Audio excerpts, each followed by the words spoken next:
Hello, everybody, and welcome to the Creative Amplifiers Show. It is Monday, and it feels like it's a Monday. So here we are, and we're so happy to be here today. It feels like a few minutes since we were last on the show, and it's been a wonderful week. How are you both doing, Mark and Lisa? I'm very well. Great to be back. I've been excited about today. Been getting ready for a few hours, as I think you'll probably show in a moment or two. But yeah, absolutely, it's been a fun time. Yes, it's been a fun morning with you guys, sharing things. Already. Well, if you hear it in the chat, come and say hello. I see Saeed is here already. Let's just flip over to the comments real quick. And I've lost my mouse. There it is. Hello, Saeed. Oh, and you've disappeared. Look at that. There he is. 1 second. Oh, dear. This is what happens when you rebuild your entire Ecamm production from scratch over the weekend and then don't fully test comments. But there you go. All right, he's back. You're trying to work? What are you saying? You're trying to work and can't you live stream another day? Well, we can for you if you want, Saeed. We'll do our best, but not today. We're going to keep going. Hello, and thank you for joining. I hope you're doing well. So, as Mark alluded to, last week we were saying that we want really to show you what we do before we start our show. There's a lot of prep that we do, of course. We have a run of show. We have workflows to go through. We do some testing on Ecamm Live. And then also we have to get ourselves prepped and ready.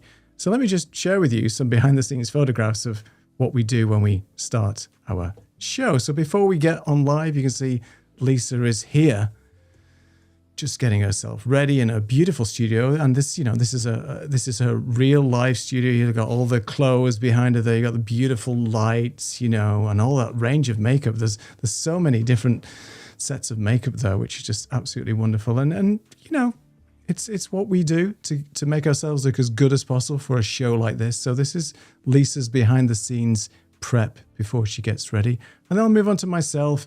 I always get ready in my business suit, of course. As you can see there, I've been wearing that jacket for many years. I don't wear it on the show. I just feel like I need to put it on first, then get ready, and then take it off before the show.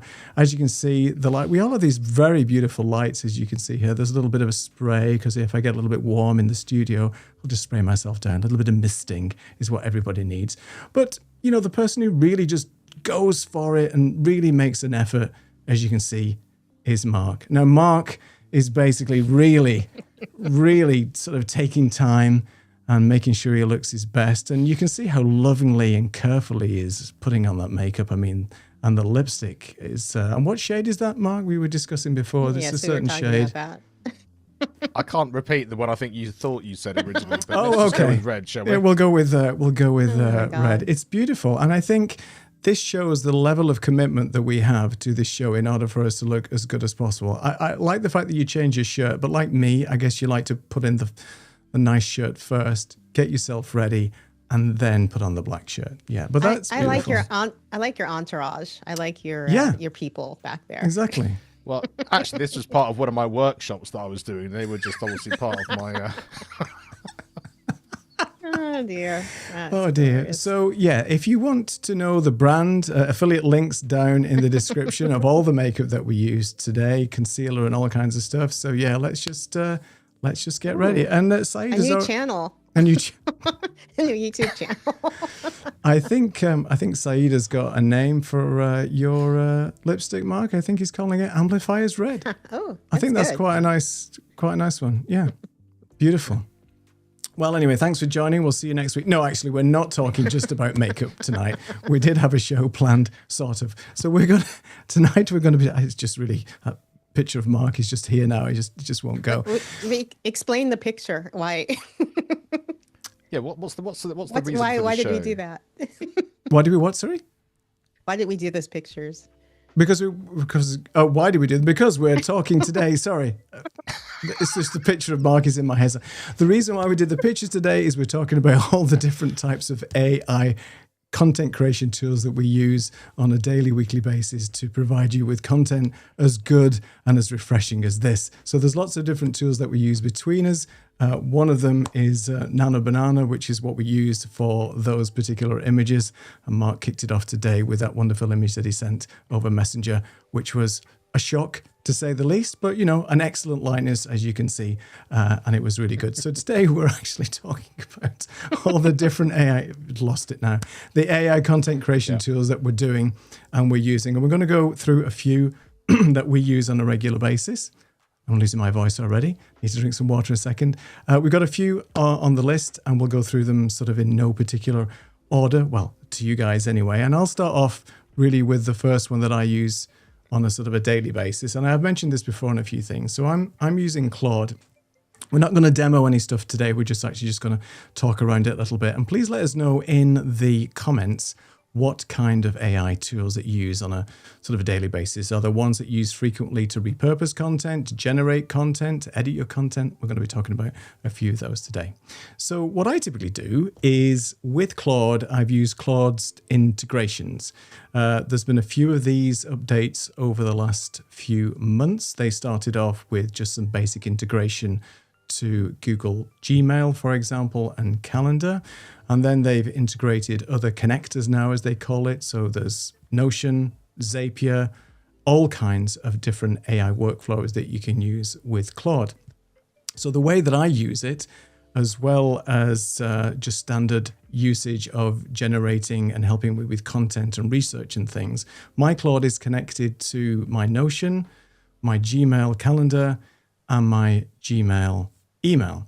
And it's all based on Google Workspace. That's what I use for my business that I have.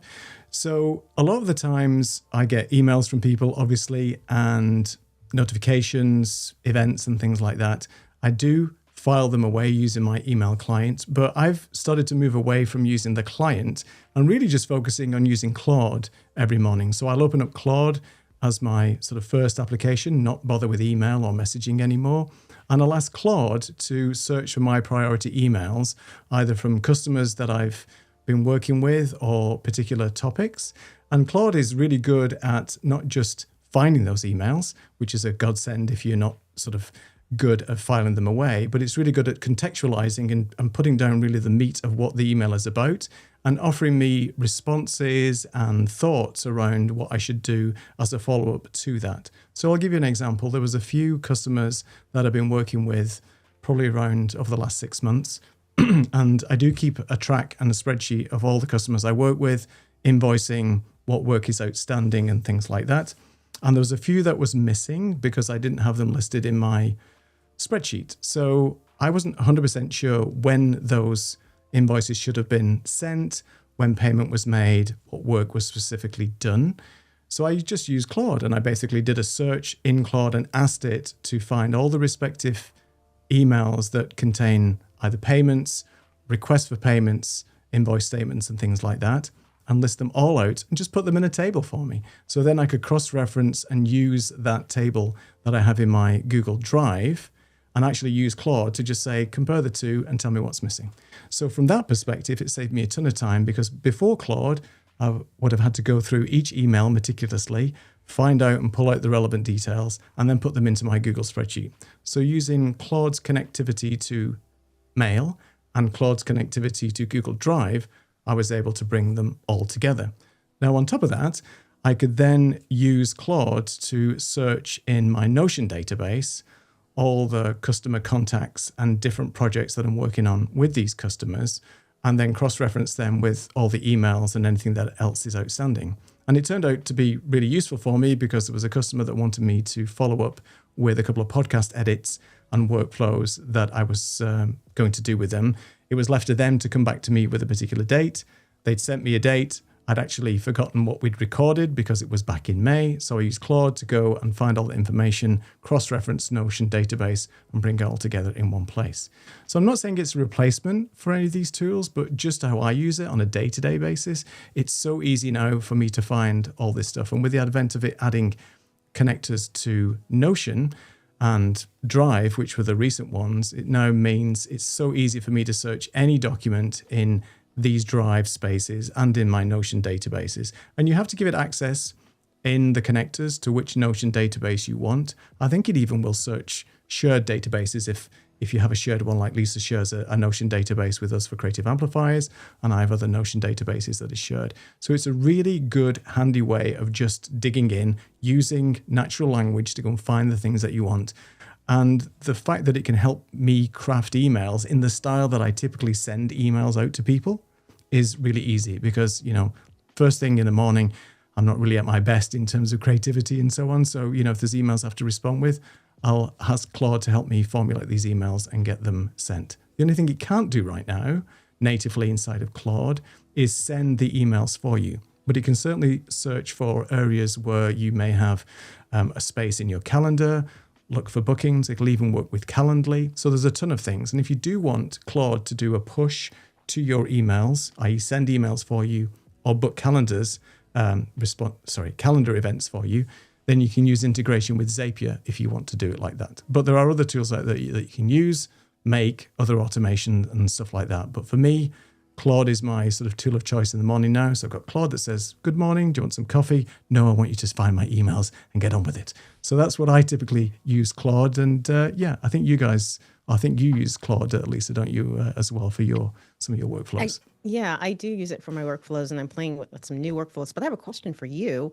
How much time do you think it's saving you by implementing these, this new workflow?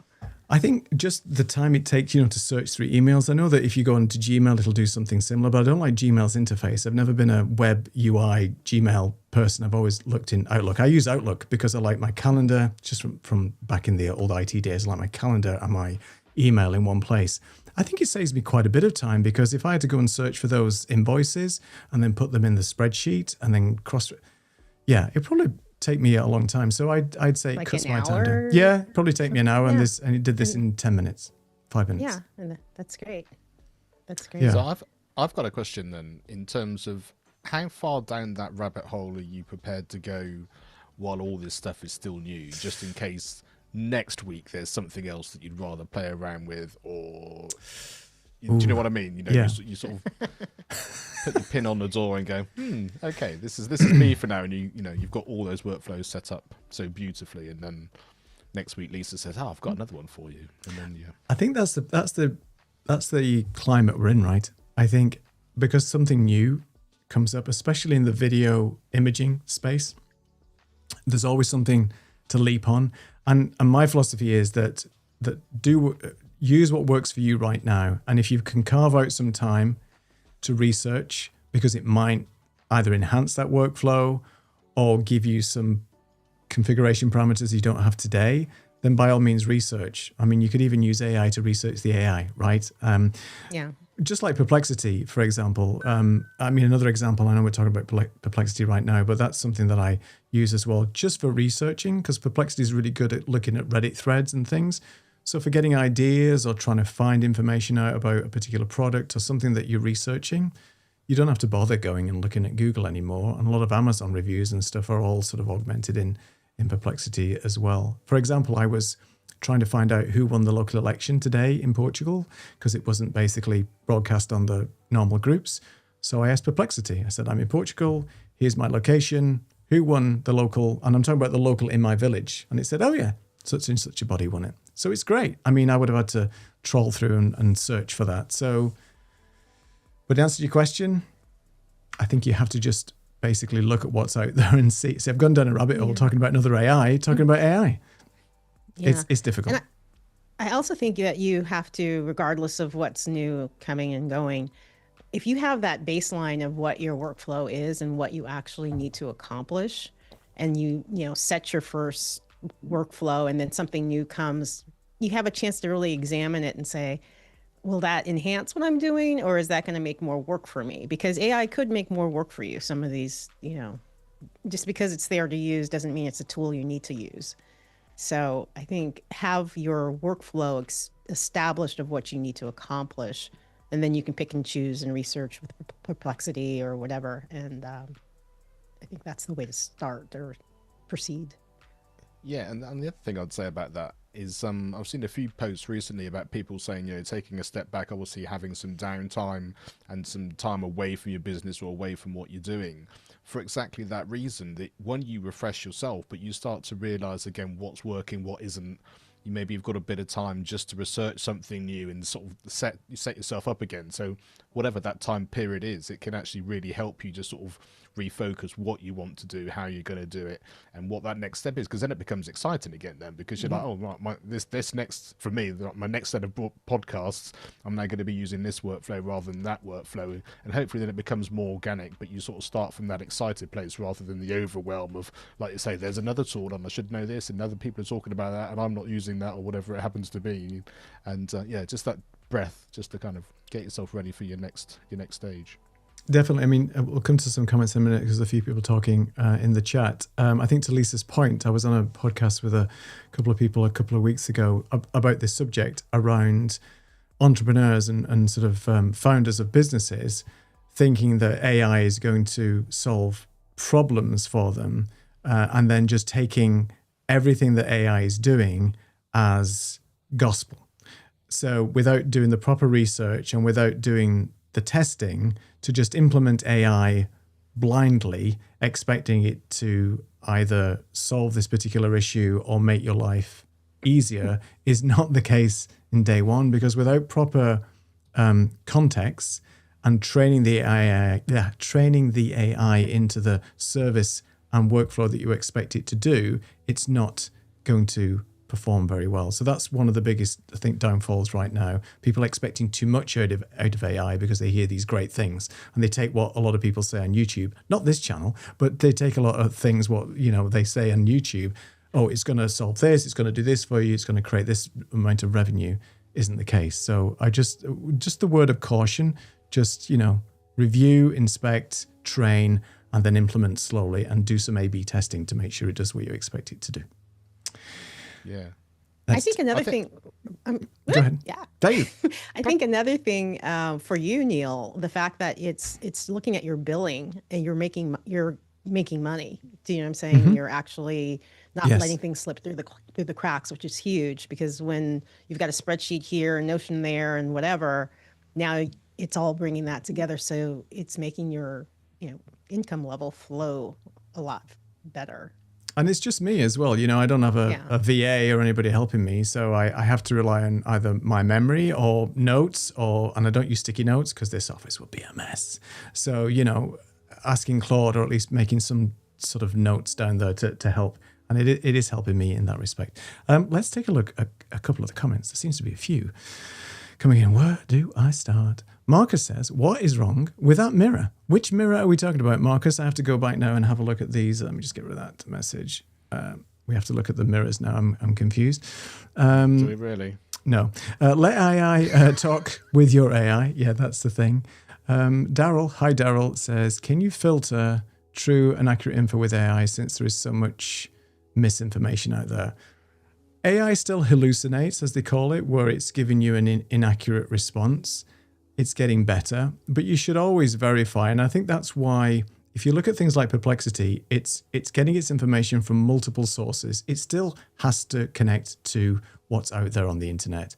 And I think something like that is going to help you.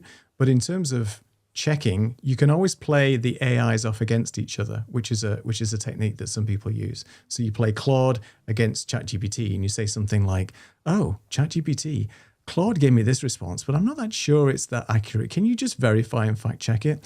And it just loves that type of stuff, right? You're just getting them to compete. So maybe that's one way potentially of getting to verify that information. But Lisa, I mean, you use AI quite a lot. Is there something that you do in order to verify that? Definitely for verification or just for ideas, to have them go back and forth, because one sparks something else. If you're trying to do it for ideas, and then maybe you didn't think about, and then you keep, the conversation going back and forth, and you insert what you have to say, and something magical then happens. But definitely for verification, I would go like work between three of them, start with Perplexity, take it over to chat, take it over to Claude, just do a triangle. Why not? If you have those to use, right? Just to be a little more specific with it. So yeah, and I was also had a conversation with someone who's training AI as well, and they were talking specifically about coding and how you're going to be able to get AI just to code whatever it is that you want. But they were saying, but the really important thing is for you to still be sort of not just interested, but actually sort of qualified and really involved as a coder, because you'll know the sorts of things you're expecting that to be. Just because it gives you something which should be brilliant, if you just take it as read, it might not be, and if there's an issue or whatever, then you don't know how to kind of bring that back in. So a bit like the misinformation, if you see something which you're not sure about or whatever, at least you can find out again and ask something else, rather than, like say, just taking everything at face value or expecting it to be brilliant just because you've asked it something. Yeah, I just did of course, we were talking about going down the rabbit hole before we started, but I just went on Gemini and created like a quiz, and it coded it out and everything, and I could run through it to see how it worked, but obviously some of the language was wrong, or it was the wrong question to ask, so I was able to go back. At least I had a foundation to start the quiz, but I was able to go back, and then they had coded it out, so then I could go in and change little things. I know enough coding to change what I need to change, within the coding, or you can just type it in and it'll change it that way too.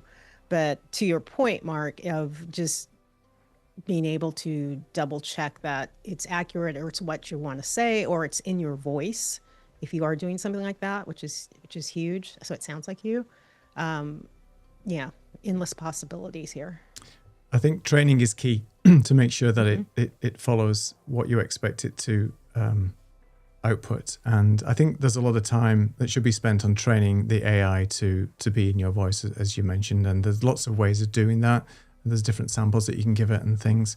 But yeah, it is important. We have some more comments. We have a couple of people joined us on Substack, and apologies for the comments not coming through. My plugin isn't working at the moment, but hi, Robert. Thanks for joining. And Marcus has also joined as well. Marcus is in two places. He's in Substack and on the tubes.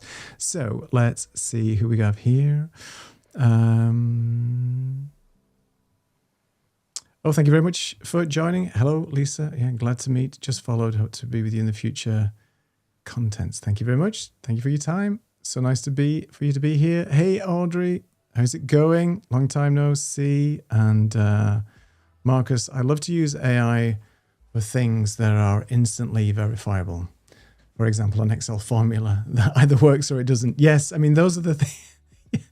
I think the explosion of being able to do all these code things very easily in something like ChatGPT is a godsend. If I was still in my IT job now, it would be so much easier, because I had to hack around and write scripts and code, and I'm not a coder. I just doesn't resonate with me.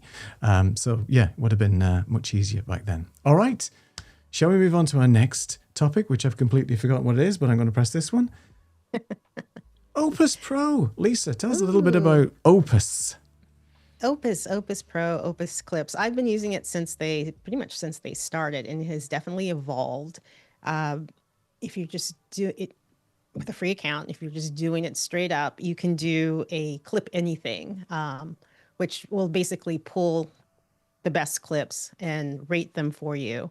So there's a virality score. They'll give you the titles. It'll tell you if it's trending, which is really great.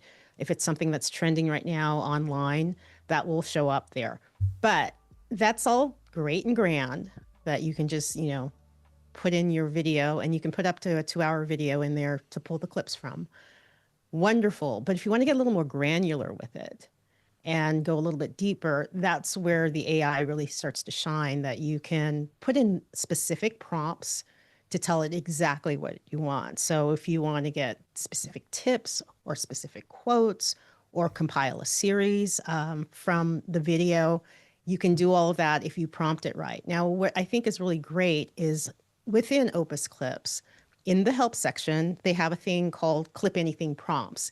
And it basically gives you a list of prompts that they suggest you use if you're trying to find a certain thing or do a certain thing, which I think is great.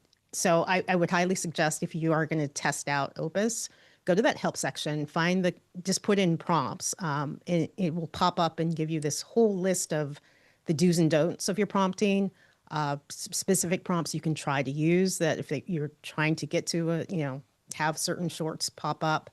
And it really is kind of a game changer, I think, that it's not just, you don't have to just have it spit out what it thinks you might like or what it thinks might be best online. You can really kind of, like I said, get granular and get exactly what you want to put out there. The other thing now, you can do speed editing in there, which is great. I'm not sure how long that's been out, but I use that. And that allows you can enhance your speech. You can take out the pauses. If you wanted to, you can even add a little B-roll. That's a thing. So again, you're saving time because it's all contained within Opus. And some of this stuff is interesting because it crosses over into other tools that, like Mark's going to talk about, Descript, and later we'll be talking about Riverside. But all these things are crossing over their capabilities, which is really interesting.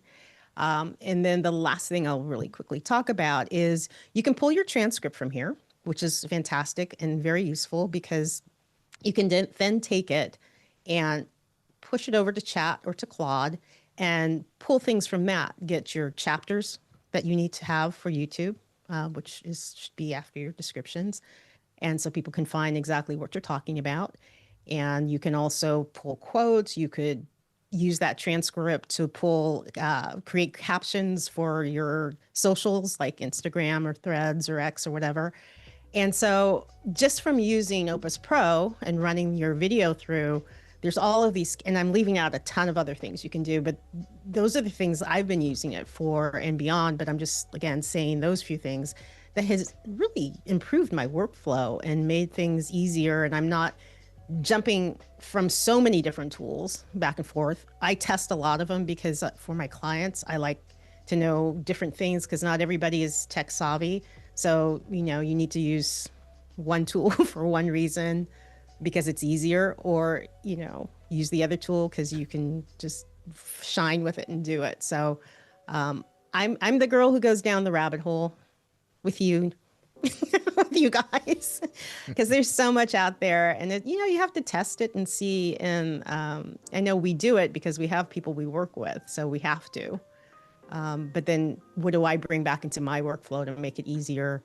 Use Opus for our show quite a bit, and for other things. So interesting. Yeah. I think Opus has come a long way since it was initially set up. I used it, I think, when it first came out, when they had a few users, and it was a great concept because nobody was doing this, right? Nobody had the ability to just pop a YouTube video. That was just sort of game changing. I know people use that phrase a lot, but you could just put your YouTube link in there and it would instantly start to work out what clips you want, and it's got more advanced. I still use Opus quite a lot, especially for client work where they want something very quick. And the fact now you mentioned that you can go in and do more of the editing, I think that's what was lacking before. You were almost, again, people were relying on AI to do a good job. And then, as you've mentioned many times, it used to miss the key points. It would just get into the meat and then boom, it would just cut off. And it would always cut off at a weird place. Yeah. And right? I started doing workarounds. So, you can put in how many seconds or how long you want it for. So initially I was doing 30 to 60 seconds because that's what, the socials wanted. I started doing 90 seconds, but then now I had to go back and edit that just to get that clip. So it was making, again, I'm talking about making more work for yourself with the AI. It didn't make sense. It was faster for me to do it elsewhere. But now, it definitely has gotten better. It definitely has the other thing I left out is the captions you can do and bring those in. So that's one less tool you'll have to do as far as having the captions that you need to pop up so people can know what you're saying if they have the sound off. So that's there.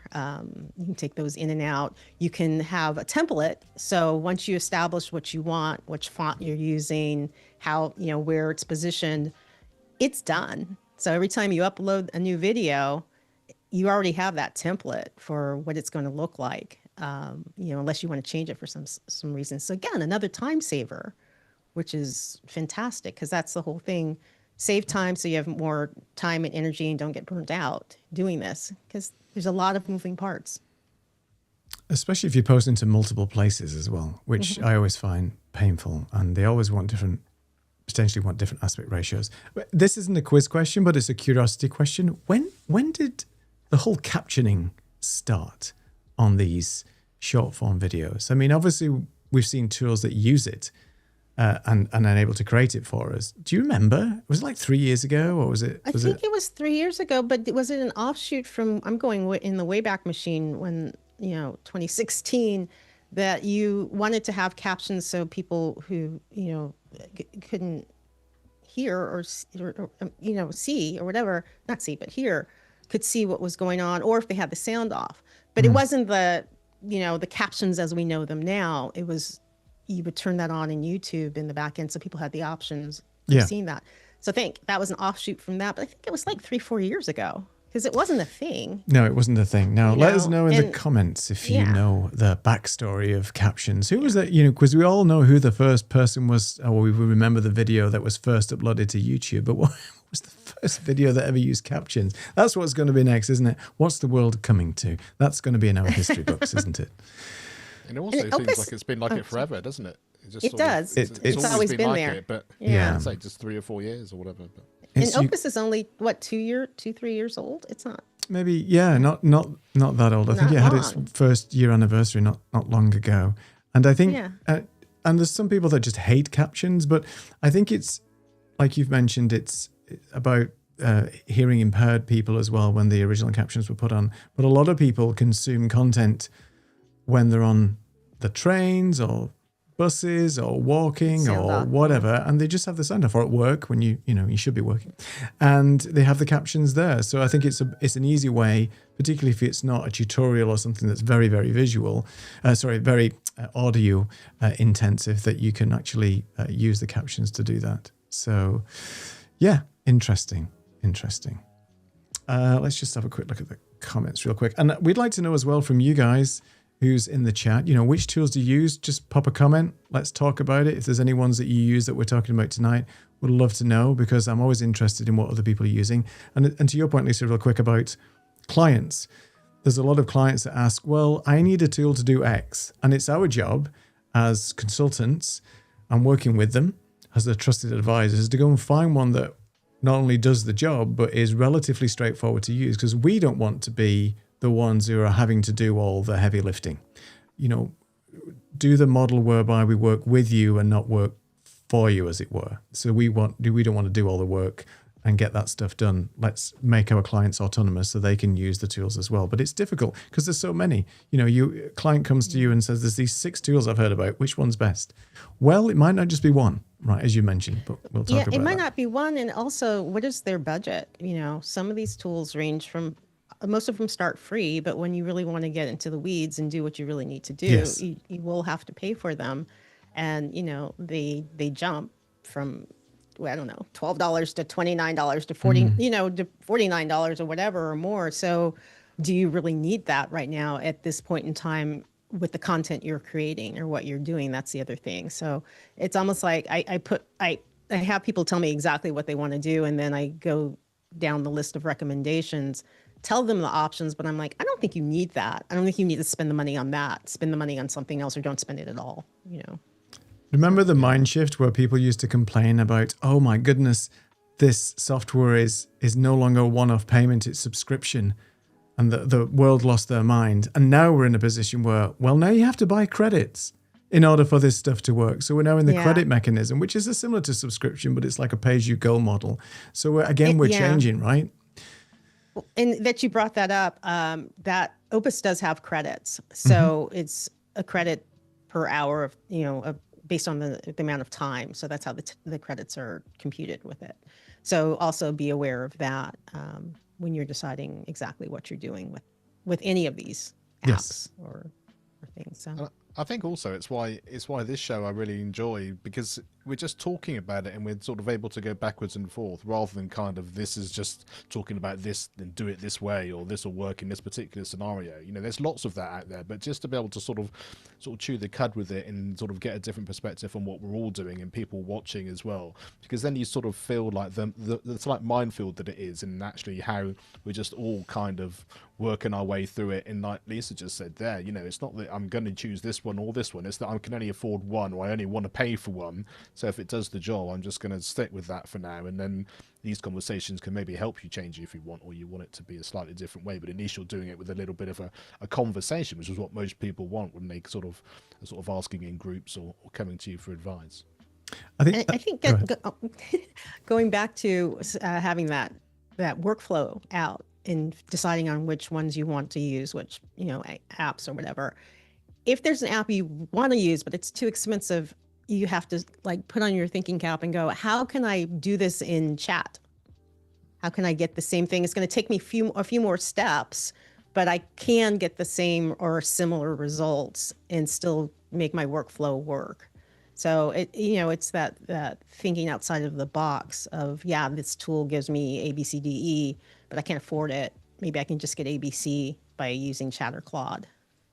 And the other thing I was going to say to that point is a lot of tools do offer a subscription model based on a monthly subscription. So just buy a month, play with it, see if it does the work for you, and then don't pay anymore if it doesn't work for you. Don't be tempted, I guess is the message, to have the cheaper deal, which is the pay annually, because you might go down a rat hole of getting this tool because it's a good price, but then it doesn't do anything that you want it to do. I'd rather pay a little bit more for 1 month, trial it out, test it out, because the trials that you get, as you mentioned, the free ones are good, but obviously there's lots of add-ons and things. Some of them do offer like a 14-day.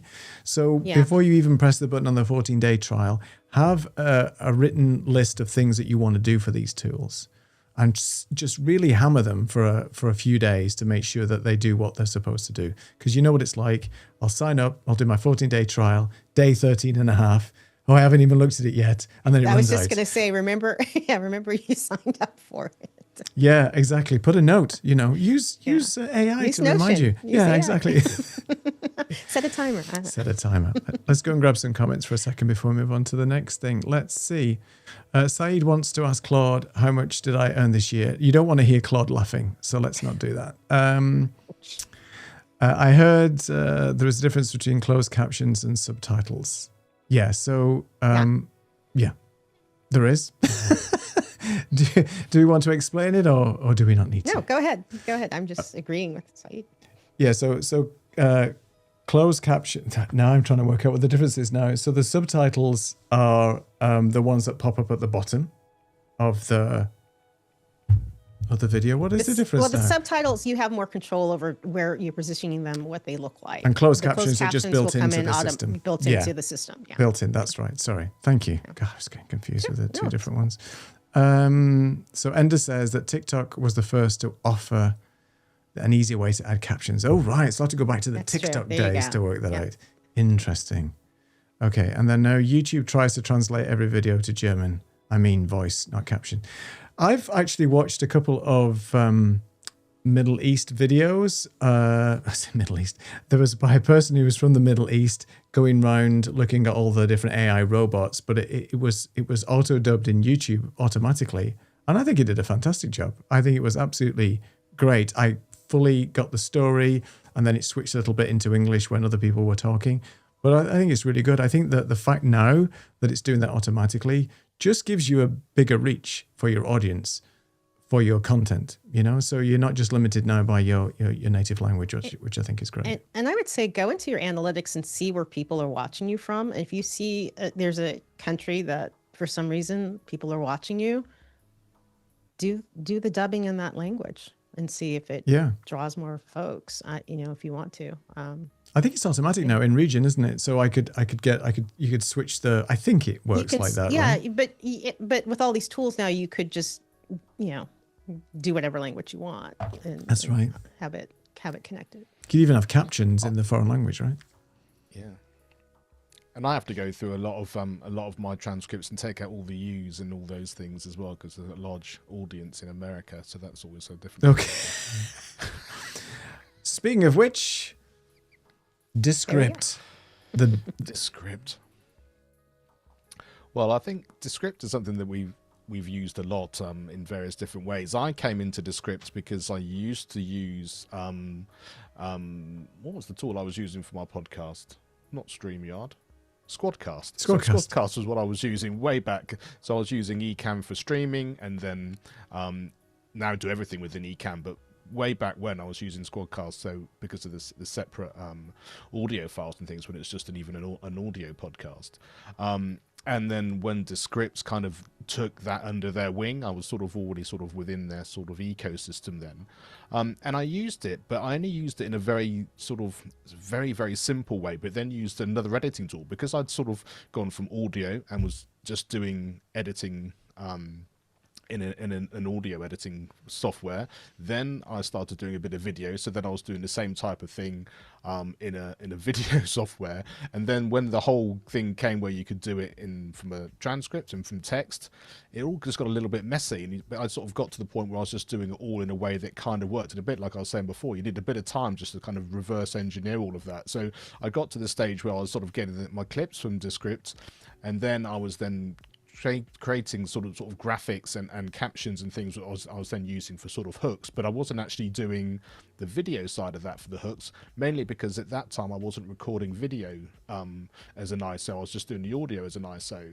And so then when I decided let's do it all as an ISO, make sure all your systems and your computers have got enough power to do all of that, then it suddenly became easier. And then everything I now do through Descript, because you've got the transcripts and the clips and all the things you can put into it are really, really much better now. And actually a lot of the clips that come back, like Liz was saying, if with the timings and all of that, they seem really clean. They seem to pick up everything in a much better way than they did before.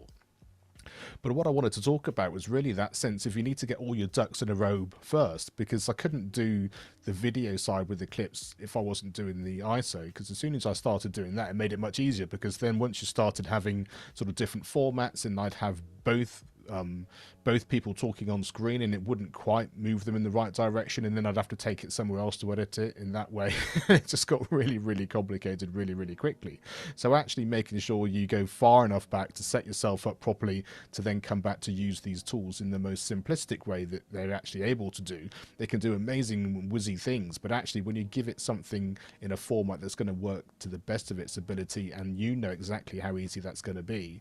So for example, if I'm just creating an intro hook for my podcast now, because I've got separate video, I can literally just put in that guest's bit of video, and I know exactly what I'm going to get, how it's going to look. The caption's already, like I say, already templated, and you know what that's going to be, and it's super quick and super easy. And I can make it more complicated and have more people on and put it into different sort of different formats if I want to, but I don't need to in order to actually reduce the time. So we're talking about streamlining and workflows that are actually saving you time and that kind of thing, because often what we talk about is us sort of helping people from a tech point of view. But when I'm doing my podcast, because it's separate from all that, it's an education podcast, so what I'm trying to do is actually to get the content recorded, repurposed, set up to be edited and actually put together.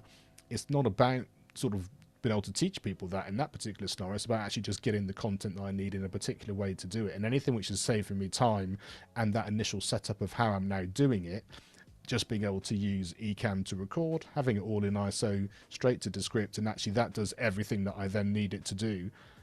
And then it's just much easier, much quicker, and I just find that works really well for me. And I know there are other tools and other tools I have used that can do that too, but it sort of hit that sort of really sweet spot now where it's quick and it's easy, and that's kind of the most important thing. And like we say, there might be a rabbit hole I go down again at another point, but for now that seems to be the best job for me and works really, really well.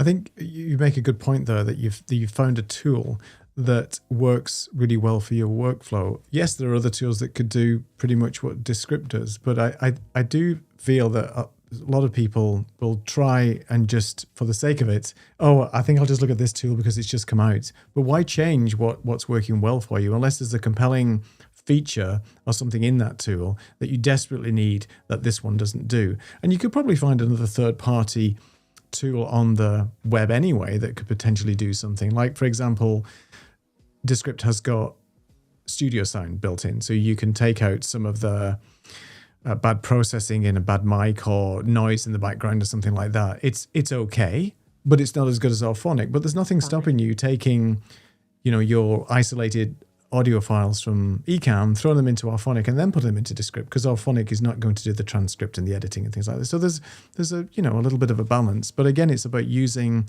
the tools that are right for the job, and some tools will do better than others. And you have to, we can help you find the right tools, but the point is that there's a lot of faffing around and trying to find the one that works for you. But I love the fact that you found Descript, because you were from Audacity originally, right? That was the tool that you were using for your audio side of things, which is a great tool. There's nothing wrong with it, of course. Yeah, when I first started, and I was just sort of getting out and playing around, and before it sort of got, it's just a fun game to have a go at and sort of learning the pro. And the thing I really liked about it is the fact that once you kind of understand how all that works, and now when I do podcast training, I use Audacity to show, because it's like, this is kind of how all of the tools work. Yes, you need to go down a rabbit hole for a different type of tool, but once you understand what they're trying to do and how the editing works and what you're trying to do with the timeline, you just pick the one that you're going to do. And then if you use Descript, it's like, this works in a completely different way. And so then you're sort of using those two things in tandem. But as long as people can understand that, and that's why that thing from using Audacity and going into something like CapCut or something like that, which is just sort of working in the same way, just video rather than just audio, there's sort of an obvious path that you do until you suddenly think, okay, right, now I need to change or do it in a different way. And even now, sometimes I might still use Audacity for something, just because that's what I've been doing for 10 years and I can do it in no time at all, or a tool that much the same, just because, like I say, it's easy, it's what you know, and why change it if it's going to do the job really simply for you. Do you find the text editing workflow like a revelation when you're going through doing an audio based part? Well, even video now as well, but you have to be careful of the hard cuts. But when you're doing like an audio based workflow with the text based editing in Descript, how do you find that? I think you still have to be wary about it, but I think it's just depends on how your brain works. But it's just quicker. If you can see it and they're there, then you can whiz through, try it, listen to it back really, really quickly. If you've literally just got a whole line of wave, then it's going to take you a while, and you're going to go backwards and forwards and not quite know what you're looking for. So even if it's just a starting point to know that you've got everything, or you can listen to it directly just for that without listening to the rest of it in that particular scenario. Depends how you're editing and what you're editing, and sort of how in granular you want to get with it. But I think just from a starting point, and especially from a clips point as well, because if you've literally just got a minute of something, it's very easy then to do that, because you can take it out. And even today I was doing one, and there was one that it didn't seem to work when I took out one of the ums or one of those things, because it just made everything jump enough. And I thought, actually, I could then put that into something else, or actually edit it in a different way. But actually, from a conversational point of view, it seemed to work. And do I really want to spend that extra time when I could be doing something else as well? So I think it's always a kind of a sort of a balancing act between all those things together, and actually what people want when they're listening to it. Because, like I say, you can get very professional with it if you like, but is that necessarily making any difference to the people listening or the people going? I think as long as it sounds organic and it sounds, like a conversation, then I think it's fine. Yeah, there's definitely mistakes in conversations and so on. And why not leave some of those in? You can't clean everything up, I think. One of the things I used to love about Descript, because I don't use it anymore, but one of the things that was really beneficial for my workflow is I had a customer that had quite a large video and wanted to break that up into multiple different vertical clips. So instead of, if I was in Final Cut now, I would be clipping, I would be copying, I would be putting it into a new project. It's just a pain, right? And then Lisa taught me, probably about 6 months ago, to take the text from the actual big video, right click, save to new composition. Boom, mind blown. Like now it's a new composition just from that. And you can copy different bits of text. It doesn't have to be a sequential piece of text. It can be a bit here, bit there, save to new composition, and boom. And then you can add other pieces of text to a composition that you've already saved. So from an editing perspective, if you are trying to find some segments. This is where AI isn't yet, I don't think, very good at that. I think you do need to listen, go through and pick out the salient points. She's like, I keep whacking this microphone and just stop talking with my hands. So I think it's a really cool workflow, and that was a revelation when you taught me that. So thanks for that. I know there's tools that will do that now as well, but I used to use that all the time. Yeah, it's a great workflow. It keeps everything all together in one place, so you're not starting a new thing. Yeah, and the other thing I do sometimes is I actually just have it as if it's going down a conveyor belt. So I've done the clip first of all, and I've put the captions on, and it's all fine. And then I can just save that, export that, and then you can go around and create a whole new thing. But actually, if I know I've got that somewhere else already, I can then just go, right, okay, I'm going to make this portrait now. I'm going to change the captions if I want to, or just do it. Then you can just drag the actual screen into a different dimension, put it there, save that, export that one, then do another one for a different. You can do whatever you like, or do it all as one process. There's whichever things you actually need.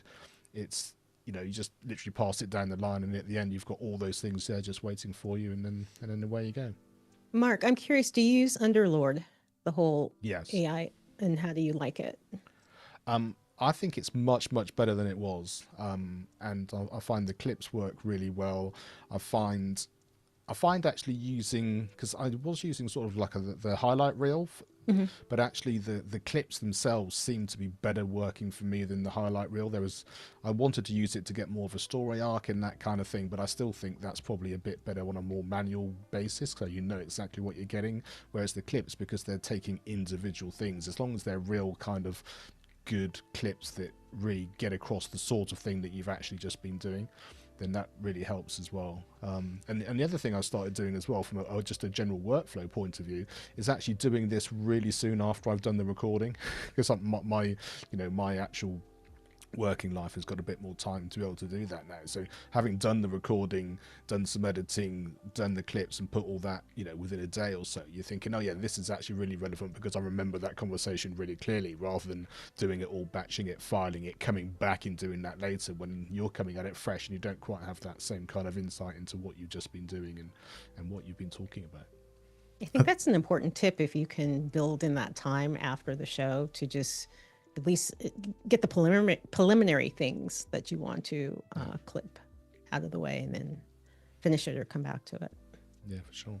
Because you don't have to then revisit it, which is a pain. Yeah. And that's sometimes a problem, right? You record a podcast and then months go by, and then you have to go back and edit it and go, well, which bits weren't, and you have to listen to it all again. I mean, taking notes is fine, but even then I think you'd need to play it back. It's not as fresh, I think. No. Yeah. I mean, it's a bit like if you record a separate intro or something like that, you've got that fresh in your mind as well. But then also, depending on your studio, because even if your studio's set up, you've still got to come in another time, flicker lights on, make sure everything's working, get everything set up as you want to. Whereas if you've just literally done it, then it's there to do. My workflow used to be that I'll just batch all the interviews, and then I'll come in and record all the intros and then do the editing and all that kind of stuff. But actually, I find it much easier now just to have that sort of conveyor belt kind of workflow, because it's like, that one's done, that one's done, that one's done, and it just feels like it works much better for me. But like I say, everyone's different in how that works, but certainly in the system I've got now,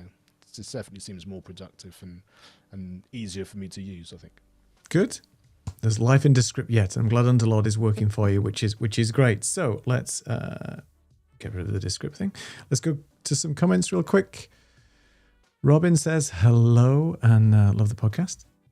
I don't know whether Hi, Robin. Which is know nice. Cool. I think, oh yeah, Robin did say hello to you earlier. Sorry, I missed that comment there. So hello, Lisa. Perfect. Let's see. Daryl says that Instagram is releasing the option to translate your video into the languages and lip sync to visually match the speech better. Ooh. Yeah. That's going to be interesting. Yeah. The head of Instagram just did he does his videos all the time, and it's something he'll go listen to and know what's going on. So interesting. All right. Yeah. Next up, the competitors. Riverside. That would be me. Well, the competitors of Descript and the things. Yes. Go ahead, Other Lisa. things. Yes. So we are, hardcore Ecamm users, love Ecamm, and hi Ecamm fam out there.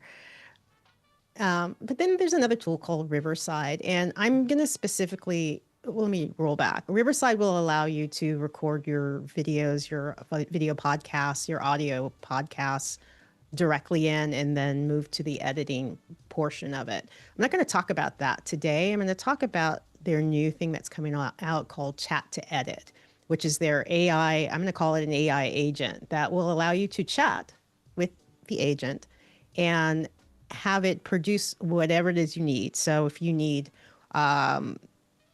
to add music, to add B-roll, to fix bad audio, all the things we just talked about in Descript, you can do that within Riverside. And what I love about it is that whole, it's the chat feature. You're just having a human to human to AI conversation, I should say, not human to human. Not yet. Not yet. Yes. Yeah. It's coming, guys. Conversation of what you actually need from your long form video. So they have I find it a little disturbing. They have the eye contact thing. So if somebody, I actually had a guest who I'm not sure where she was looking, but it was not at the camera. And they've had this feature for a while, but I ran it through and it worked, but it just creeped me out because I felt like, who am I to redirect her eyes? I don't know. It just seemed very, very odd. But the fact that you can, chat and tell exactly what you want short clips, it'll produce the short clips because it has a whole function of being able to do that within Riverside. So I think it's interesting. Riverside is a combination of Ecamm and Descript and Cast Magic, and they just keep rolling out new things. They're going deep with the AI capabilities. So it's something to look at. Again, if you want to be all in one platform and just from start to finish, from when you press record to when you have that final piece and you've done all the editing, Riverside is the way to go with that, to stay in. And like I said, with this new Chat to Edit, it's going to open up a lot of new interesting possibilities. Again, you can get your transcripts out of there, get your shorts, you can fix your audio, you can do all those things. So it's interesting. I lead clients there because I think the workflow is easy for them to do and they like staying on one platform. So. Yeah. I think it's a good idea that you can stay on one platform with I almost said Descript then, with Riverside. And as we mentioned just before the pre-show, that they're allowing you to host your podcast there as well. So just trying to keep you all in that one platform. Now, full disclosure, I recently ditched Descript because I was having too many problems. Now, my workflow isn't that complicated, but it wasn't sufficient. It was wasting more time me trying to fix things that either was broken or the crashes that I experienced with it, or just the fact that it wouldn't do stuff for me with either multicam editing or adding the transitions. They got these new layouts in Descript and it just wasn't working as fluidly as I'd hoped. And I'd spent a long time. And then Descript's price model, because I was originally on the legacy plan, because I've been with Descript for like 3.5 years, they were saying that if you want more, and this is not to bash Descript, but it's just the pricing plan was a bit weird, whereby if you want these additional features, you're now going to have to go onto another plan, and we're not going to grandfather you in anymore. And that's fine, but it was quite a significant hike. It was about, I think it was about £12 a month more just to get the features that I wanted. So I looked into other options, and Riverside seemed to do everything that I wanted.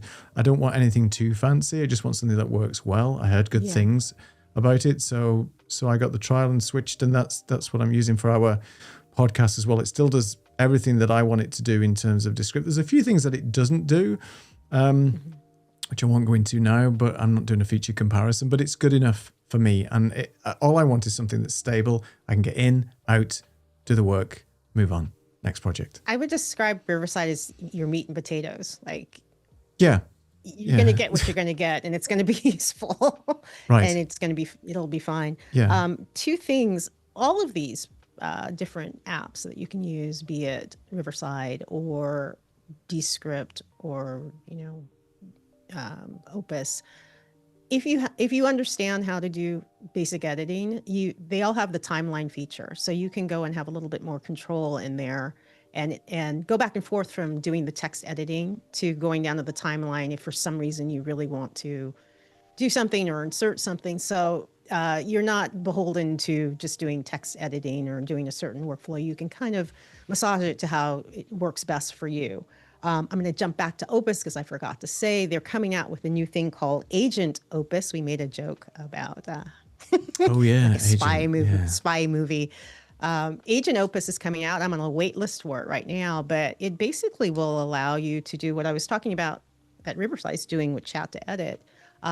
You just chat with it, and the agents will go out and do what you need and come back, and you will have whatever end result you want for the content. So Fabulous. to me, this is all exciting because you can get your workflow to go smoother and easier and faster.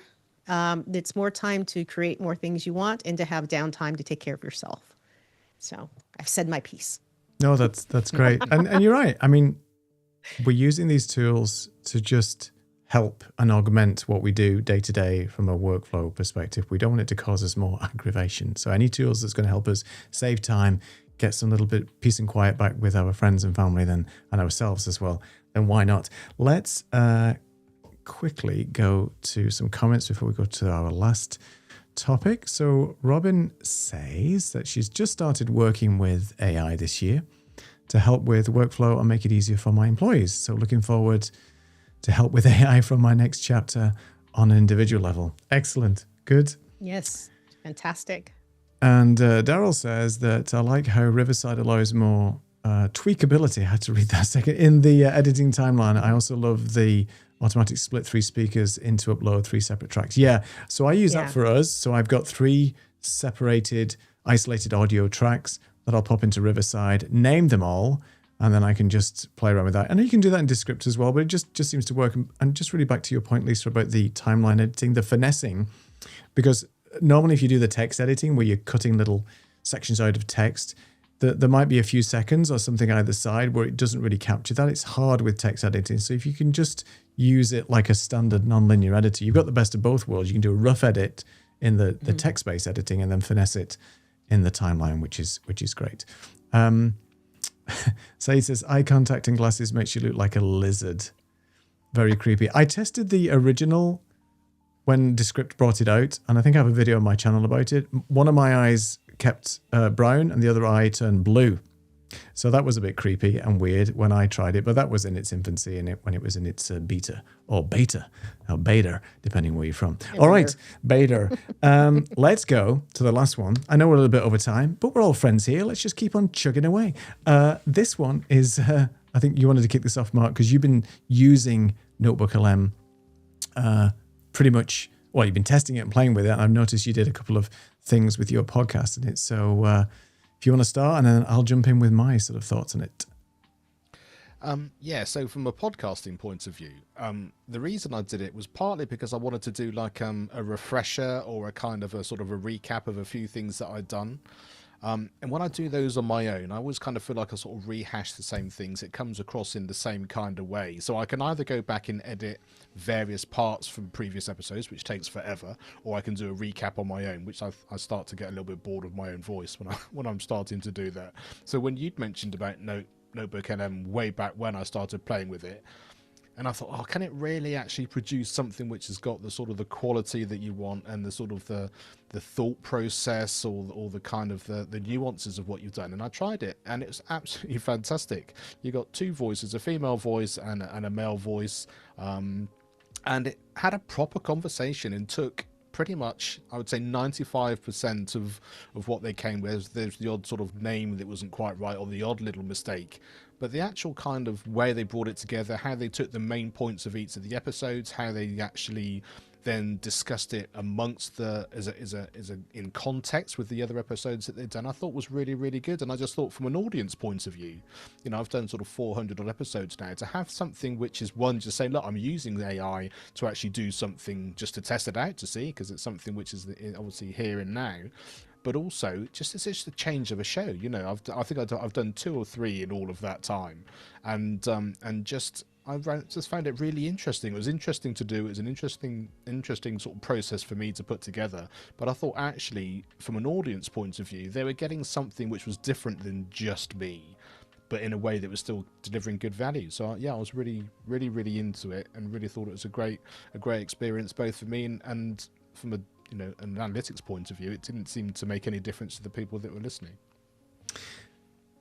Notebook LM for me is probably my most favorite tool that I use in this list. I mean, there's lots of tools that we've talked about tonight. One of the main things about Notebook LM is it's 100% free right now. So if you're not using it, go and check it out, because what Mark's described is an amazing workflow to repurpose. This is like true repurposing of content. It's your content, but contextualizing it and formatting it into an audio podcast with, as Mark mentioned, AI speakers, which just sounds like a natural conversation. You can also take that one step further and start interacting with it. You've got the features now where you can actually use natural language to interact with those AI conversations to tease out and pull more things and start to ask it questions. So you're almost using it as a tool where you can research, ask questions, ask it to sort of reformat things. So there's a ton of things just in that section alone on that creating podcasts. I'll tell you what I use it for on Sunday. So I have to do, or I was doing, done it now, a review on a product that I'm going to be posting on YouTube. That I got sent a product some time ago. And I didn't know much about it. I read up and stuff, but there wasn't a lot of information out there. There's a bit on the website. There's a few other people that had done some videos on it some time ago.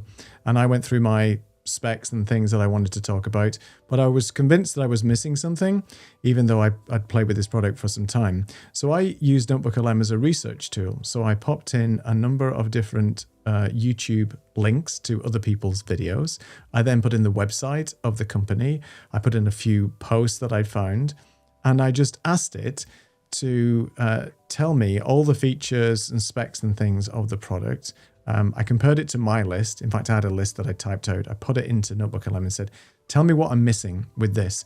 And what it does is it reads all the transcripts from the YouTube videos, does all the research, and then in natural language presents it in a way where you can then interact with it and create all kinds of different content. So you can use it for scripts, you can create FAQs, you can create presentations. I mean, that's one thing that Mark and I have been playing with as well. So you can actually create a presentation, like a visual presentation, like a PowerPoint, automatically from the data that you feed it. It could be your own video, it could be other people's videos, it could be a different workflow, it could be a PDF, it could be a Word document, it could be anything that you want. And you can have up to 50 sources. I think it even goes up to 200 now. 50 sources of information in Notebook LM. And these are references that you can pull from the internet, feed it all this information. It can be your own information, a mixture. And then you can really start to craft either a story, a book, a PDF, a giveaway, a presentation, an audio book. I mean, the list is endless. And this tool is free. I don't know how they're doing it, but they're adding more and more things all the time. And I've just touched on a part. This product requires a show on its own, or a workshop on its own, to go through. There's that many things in it. I was very impressed, Mark, where you did I think you regenerated one of your podcasts that you did, which is your own content. And obviously you can take audio files that we're talking about as well. And then you created a presentation, right? You sort of pushed that out as an actual presentation, I think, of one of your podcasts, I noticed. And I did the same in one of mine, just as an informational thing. So if you've got like subjects and tutorials that you want to maybe see if you can get that done in a sort of a visual style, in a presentation style, then Notebook LM is really cool at doing that. Yeah, I've been using it to build out a workshop. And so feeding it all the information, creating the audio so I can listen to it, because they have their little quips about, well, they're trying to do that. She's trying to talk about that, and that's interesting.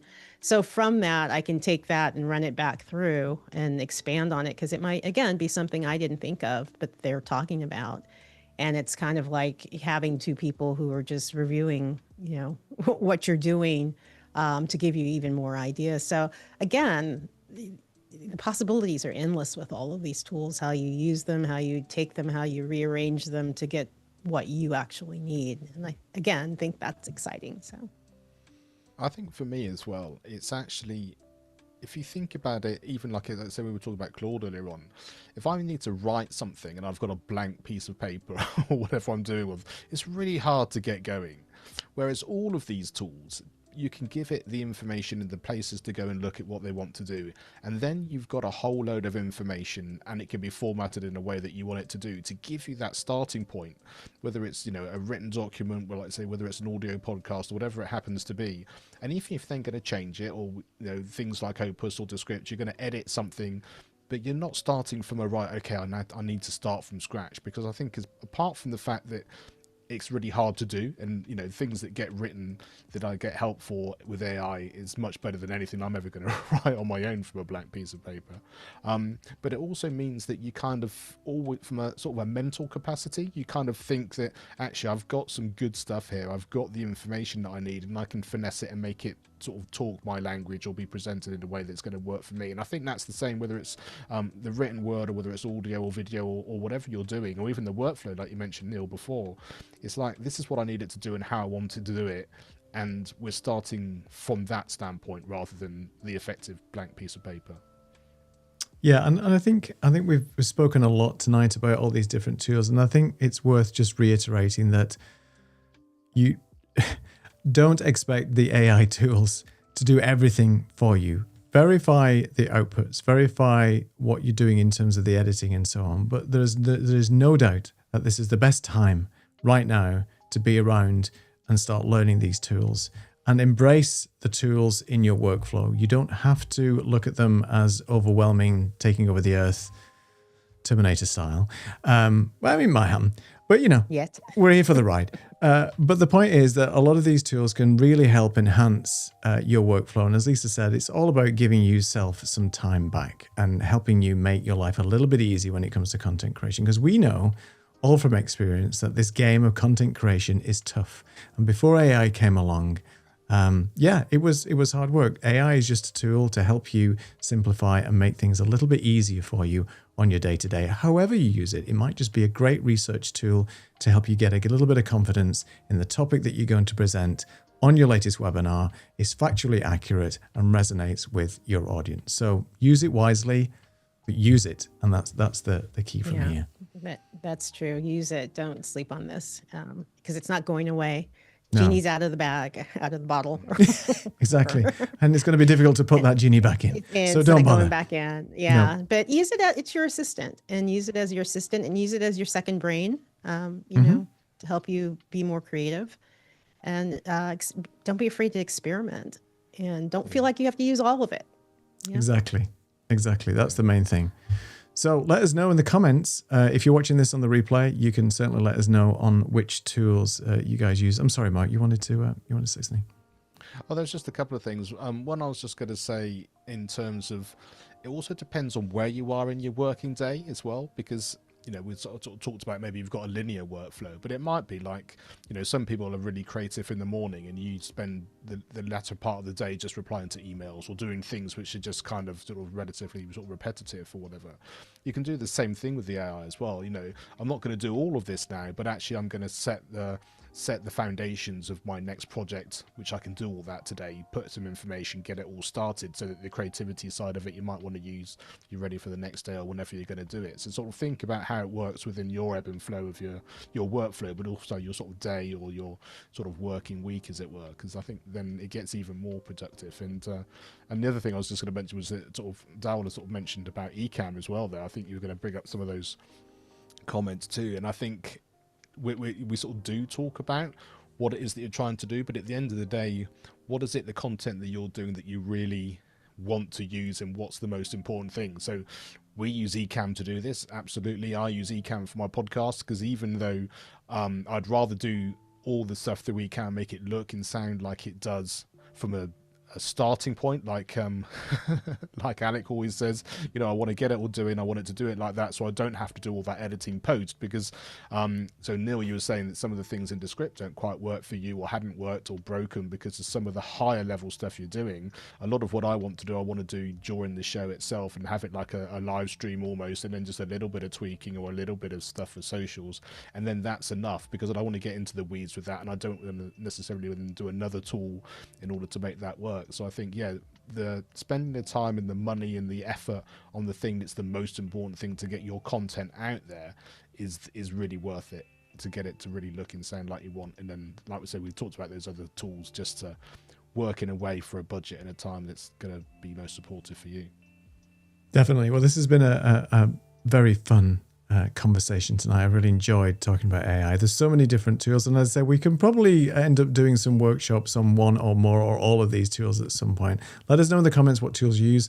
Let us know in the comments if you'd like to know more information or indeed see some workflow, practical examples, demos, and things like that of the tools. Next time we're going to be here, which apparently is in 1 week's time, we're going to be talking about this tool, which is Substack. And we are live on Substack, as you can see. It might be just chugging away there. It's not going to render very well on here, but trust me, we're still live. Thanks for watching us on Substack. I will let the comments sort of next week. We post regularly on Substack.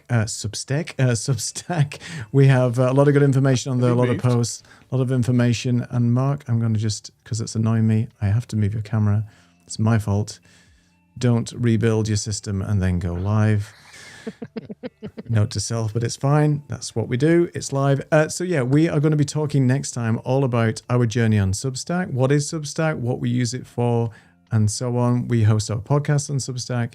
We have all our notes, and we do posts, articles, and really good information on Substack. I have to say, we've started to sort of populate this really well over the summer months, and we continue to feed it with new posts and things. We all have our own individual Substacks, and we're all referencing each other on there as well. So check us out. You can scan the QR code. The link is also in the description for Substack. And I'm looking forward next week to actually talking about our Substack journey, because, you know, a lot of creators are moving over to Substack, and it's an interesting time to be there, I think, and it's going to be fun. Yes. Very interesting time.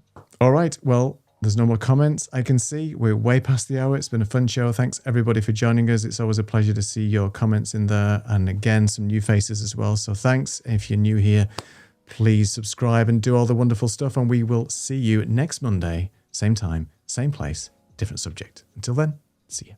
Bye. Bye.